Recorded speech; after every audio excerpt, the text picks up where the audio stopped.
Сайн байцгаана уу гэгчнэрээ. За тэгэхээр өнөөдөр 10 дугаар ангийн Йомбо хийг таних гэсэн нэр хичээлийн хүрээнд 14-ийн Б сурвалжлагын зорилтын хүрээнд хийг хураан авах ба тань харгуул гэсэн сэдвийг туршилтад хичээлээр хүргэе. За ээлжид хичээлийн маань зорилго бол ер нь амик нүрс төрөгчийн 4 оксид, холоор ус төрөгч, хүчил төрөгч зэрэг түгээмэл хэрэглэгдэх хийг хурааж авах аргыг таних аргыг туршилтаар үзэж тайлбарлах хэв зорилготой байдаг. За тэгвэл энэ сэдв маань сурах бичгийн 10 дугаар ангийн сурах бичгийн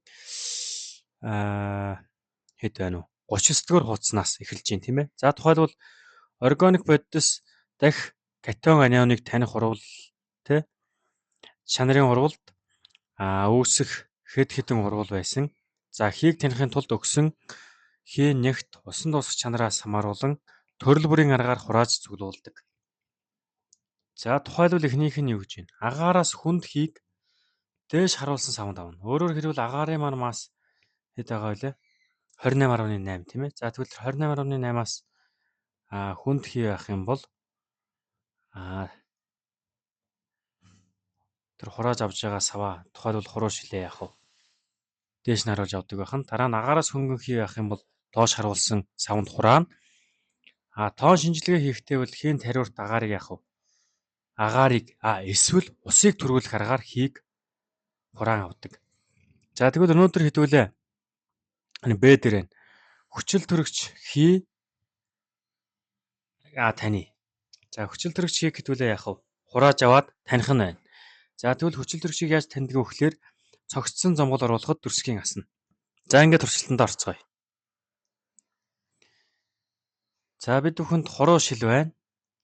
За калиен манганы O4 буюу калиен перманганат гэсэн бодис байна.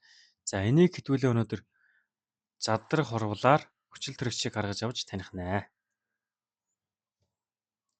За калиен перманганатаас хуруу шилэндээ хийн. За энэ шилийг үл хэдүүлээ юу гэж нэрлэдэг вэ гэхээр хуруу шил гэж нэрлэдэг.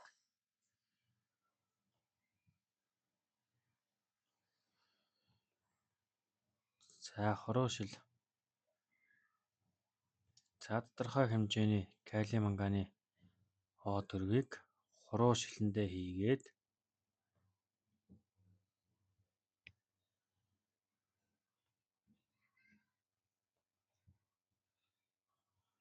За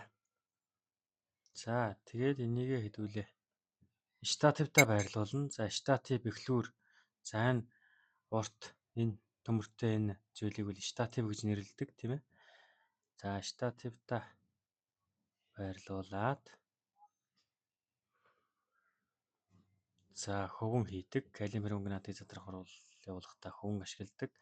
За хуруушны тариалагаар таглая. За энэ урт эрзийн шил энэ зүйлийг юу гэдэг вэ гэхээр хий дамжуулах хоолой гэж нэрлэдэг байна.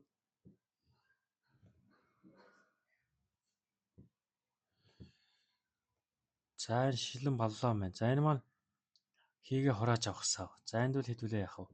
Усыг төрүүлэх замаар усан ванинд хүчил төрөгчийг хурааж авах нь. За шилэн хоолойтой холбоно. За энэ халуун алчуур байна. За энэгээр ингээд хий дамжуулах хоолой маань яаж байна? Ажиллаж ийн үгүй юу гэдгийг ингэ шалгах нь байна. За ингээд спиртэнд ингээ асаалаа. За хүчил төрөгчийг яах вэ? Ялгараад эхэллээ. Нөгөө саундээс ус маань төрөгдөд хүчил төрөгчийн хий хоримтлаж байна. Энийг болохоор усыг төрүүлэх замаар хураана гэдэг байна. За энэ хий хурааж байгаа үед энэ халаалтаа зогсоогоод гаргаад тавлаа. За хүчил төрөгчийг яаж таньдаг гэсэн мэлээ? Сурах бичгээр байсан тийм ээ. За харъя хэдүүлээ. Хүчил төрөгч дотор цогссон зомгол оруулахад дүрсгийн асна. За тэгвэл хэдүүл одоо шалгая. За тэр дээр зомгол маань байна. За ингээд хэдүүлээ шалгаад үзье.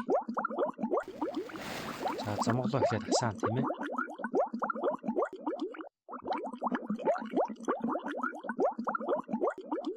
цог. За тэгээ энийгээ унтрахлаар та хэд цог үүсдэг. За энэ цогийг хөдөлгөх хүчил төрөгч хийрүүгээ хийж шалгана. За өө яг зөв. За дахиад унтраа. Тэгэхээр энэ хүчил төрөгчийг яаж таньдаг вэ гэхээр цогцсон зомголоор таньдаг байна. За дараагийн хичээлүүдээр ус төрөгчийн нөрс хүчлийн хийгдүүлээ таних болно. За баярлалаа.